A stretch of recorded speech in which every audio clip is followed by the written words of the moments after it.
170 ಮತಗಳು ಕೂಡ ಮೂರನೇ ರೌಂಡ್ ನಲ್ಲಿ ಬಂದಿತ್ತಲ್ಲ ರಾಜೇಗೌಡನಿಗೆ, ಅವಷ್ಟು ಕೂಡ ಇನ್ವ್ಯಾಲಿಡ್ ಆಗಿದ್ದಾವೆ. ಅವೆಲ್ಲವೂ ಕೂಡ 23ರಲ್ಲಿ ವ್ಯಾಲಿಡ್ ಆಗಿದ್ದವು.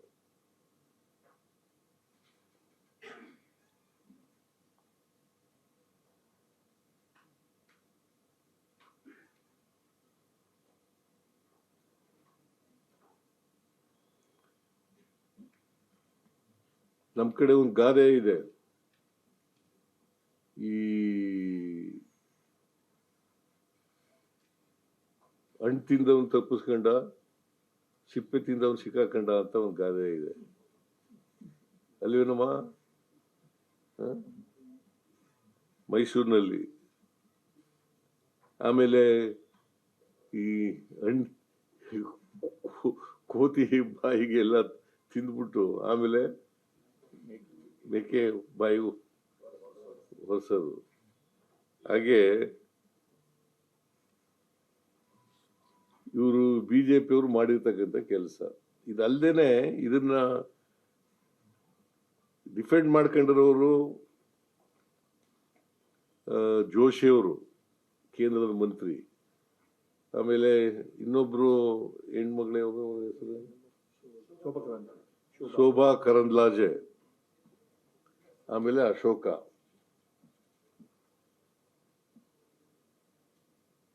ವಿರೋಧ ಪಕ್ಷದ ನಾಯಕರು.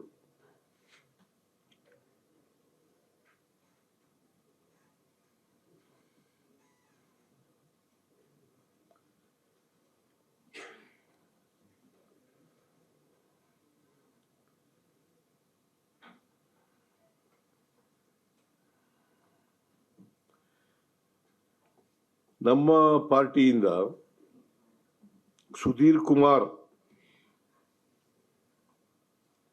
ಸೈನ್ ಹಾಕಿದ್ದಾರೆ. ಅವರು ಏಜೆಂಟ್ ಆಗಿದ್ರು.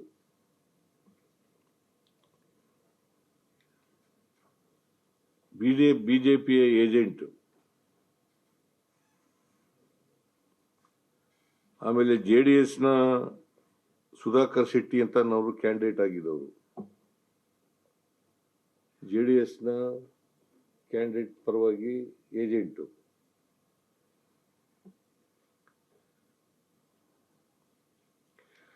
ಮತ್ತೆ ಉಳಿದ ಅಭ್ಯರ್ಥಿಗಳ ಸೈನು ಮಾಡಿದ್ದಾರೆ.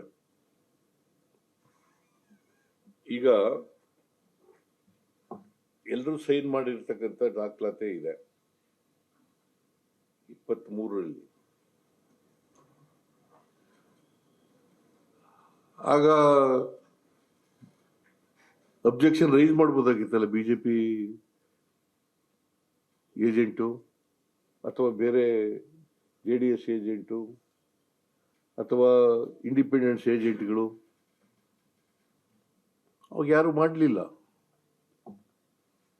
ಇನ್ವ್ಯಾಲಿಡ್ ಆಗಿದ್ರೆ, ಮಾರ್ಕ್ ಇದ್ರೆ ಆಗ್ಲೇ ಮಾಡ್ಬೋದಾಗಿತ್ತಲ್ಲ, ಯಾಕೆ ಮಾಡಲಿಲ್ಲ?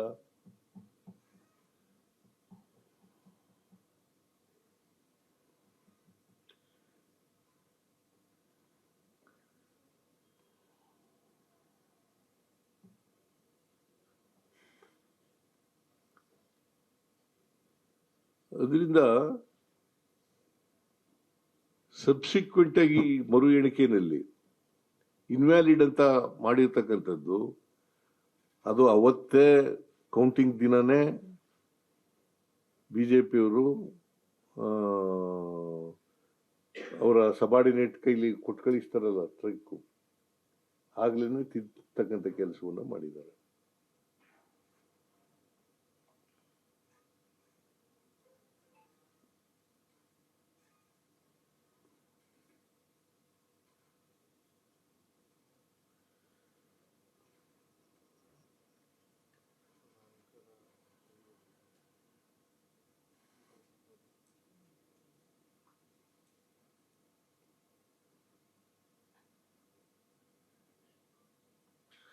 ಆಮೇಲೆ ಅಬ್ಸರ್ವರ್ ಬಂದಿದ್ರು,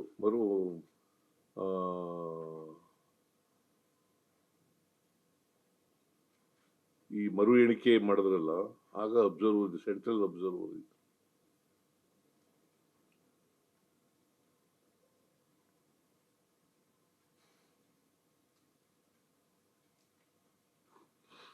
ನನಗಿರ್ತಕ್ಕಂಥ ಮಾಹಿತಿ ಪ್ರಕಾರ ಅಬ್ಸರ್ವರ್ ಕೂಡ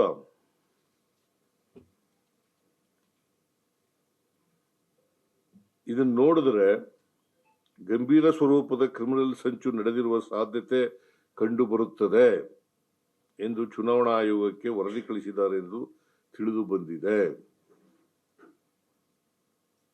ಅಬ್ಸರ್ವರ್ ಹೇಳಿರೋದು.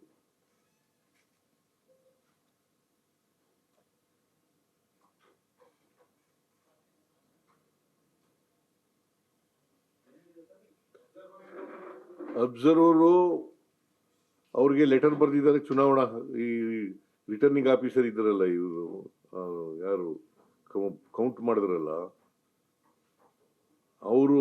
ಅವ್ರಿಗೆ ಪತ್ರ ಬರೆದಿದ್ದಾರೆ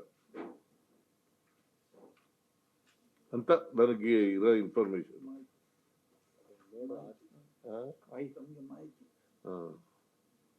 ಇನ್ಫಾರ್ಮೇಶನ್ ಅಂದ್ರೆ ಇಂಗ್ಲಿಷ್ ನಲ್ಲಿ ಹೇಳಿದೆ, ಕನ್ನಡದಲ್ಲಿ ಮಾಹಿತಿ.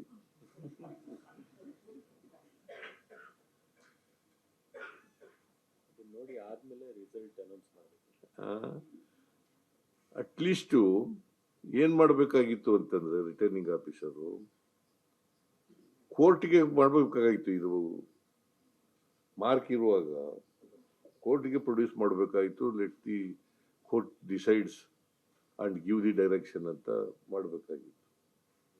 ಅದನ್ನ ಬಿಟ್ಟು ಡಿಕ್ಲೇರ್ ಮಾಡಿಬಿಟ್ಟಿದ್ದಾರೆ.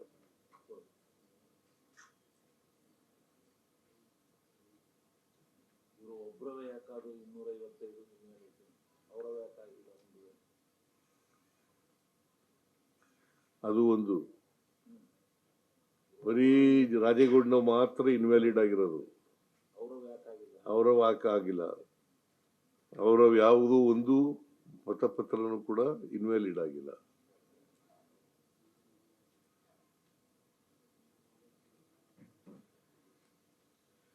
ಹಿಂದೆ ಈ ಬಿಜೆಪಿ ಅವರು ಇದಾರಲ್ಲ, ಚಿಲುಮೆ ಎಂಬ ಸಂಸ್ಥೆ ಮೂಲಕ ಮತದಾರರ ಪಟ್ಟಿನೇ ತಿದ್ದುಪಡಿ ಮಾಡಕ್ಕೆ ಮಾಡಿದ್ರು.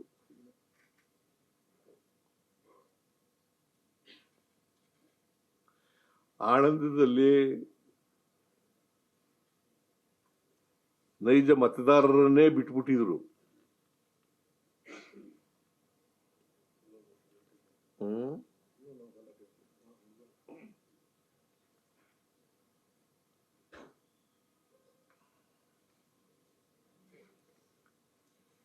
ಆದ್ರಿಂದ ಬಿಜೆಪಿಯವರು ಮೊದಲಿನಿಂದಲೂ ಕೂಡ ಅವರು ಪ್ರಜಾಪ್ರಭುತ್ವದಲ್ಲಿ ನಂಬಿಕೆ ಇಲ್ಲದೆ ಇದ್ದಂಥವ್ರು,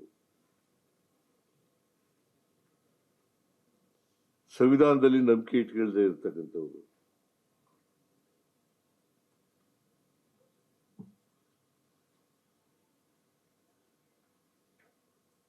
ನಿಷ್ಪಕ್ಷಪಾತವಾದಂತ ಚುನಾವಣೆಯಲ್ಲಿ ನಂಬಿಕೆ ಇಲ್ಲದಿರ್ತಕ್ಕಂಥವ್ರು.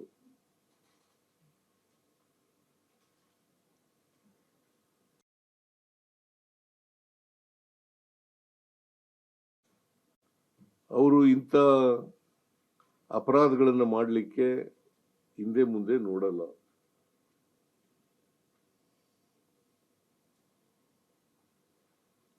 ಅದರಿಂದ ಕೇಂದ್ರದ ಇಬ್ಬರು ಮಂತ್ರಿಗಳು, ವಿರೋಧ ಪಕ್ಷದ ನಾಯಕರು ಸಮರ್ಥನೆ ಮಾಡ್ಕೊಳ್ಳೋದ್ರಲ್ಲಿ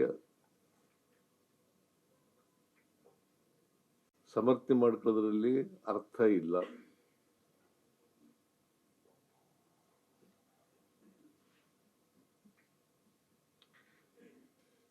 ಅವರಿಗೆ ಮುಂದಿನ ದಿನಗಳಲ್ಲಿ ಜನ ಬುದ್ಧಿ ಕಲಿಸ್ತಾರೆ ಅಂತಕ್ಕಂಥದ್ದು ನನ್ನ ಭಾವನೆ.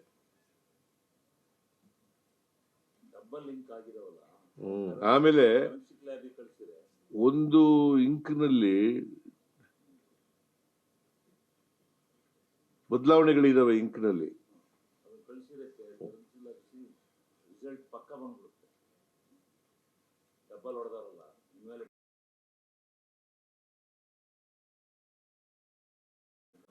ಅದಕ್ಕೆ ನಾನು ಅದನ್ನ ಫೊರೆನ್ಸಿಕ್ ಇದಕ್ಕೆ ಕಳಿಸ್ಬೇಕಾಗಿತ್ತು. ಇದೆಲ್ಲ ಗೊತ್ತಿದ್ದು ಕೂಡ ರಿಸಲ್ಟ್ ಅನೌನ್ಸ್ ಮಾಡಿದ್ರೆ ಬಹುಶಃ ರಿಟರ್ನಿಂಗ್ ಆಫೀಸರ್ಗೆ ಡಿಸಿಗೆ ಮೇಲ್ಗಡೆಯಿಂದ ಒತ್ತಡ ಇರಬೇಕು, ಎಲೆಕ್ಷನ್ ಕಮಿಷನ್ ಇಂದ ಒತ್ತಡ ಇರಬೇಕು.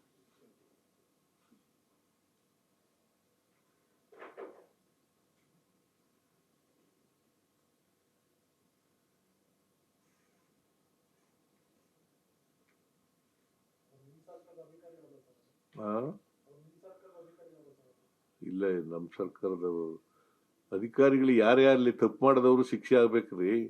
ಯಾವನೇ ಅಧಿಕಾರಿ ಇರ್ಲಿ, ನಮ್ಮ ಸರ್ಕಾರ ಇರ್ಲಿ, ಯಾವ